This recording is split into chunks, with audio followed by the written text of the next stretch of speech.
প্রিয় সাংবাদিক ভাইরা, আসসালামু আলাইকুম। আপনারা জানেন যে আমি নবম জাতীয় সংসদ নির্বাচনে বিএনপির দলীয় প্রার্থী হিসাবে বিএনপির একটি ক্রাইসিস মুভমেন্টে আমি এমপি জয়পুরহাট 2 আসন থেকে এমপি নির্বাচিত হয়েছিলাম।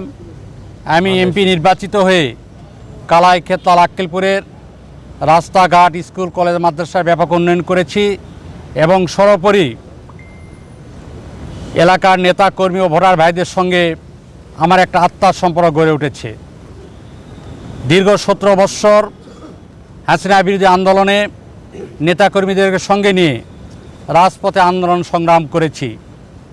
আজকে বিএনপির প্রতিষ্ঠাতা শহীদ রাষ্ট্রপতি জিয়াউর রহমান ও সদ্য প্রয়াত বিএনপির চেয়ারপারসন, 3 বারে নির্বাচিত সাবেক সফল প্রধানমন্ত্রী দেশনেত্রী বেগম খালেদা জিয়ার আদর্শকে বুকে লালন ধারণ করে এবং বিএনপির চেয়ারম্যান দেশের স্বাধীনতা, সার্বভৌমত্ব, গণতন্ত্র রক্ষার ধারক ও বাহক, 18 কোটি মানুষের আশা আকাঙ্ক্ষার প্রতীক, তারুণ্যের অহংকার জনাব তারেক রহমানের বলিষ্ঠ নেতৃত্বের প্রতি পূর্ণ আস্থা ও শ্রদ্ধা এবং দলীয় আনুগত্যের প্রতি দলের প্রতি পূর্ণ আনুগত্য রেখে জয়পুরহাট 2 আসন থেকে আমি আমার স্বতন্ত্র সংসদ সদস্য পদপ্রার্থী হিসাবে আমি আমার প্রার্থিতা প্রত্যাহার করেছি।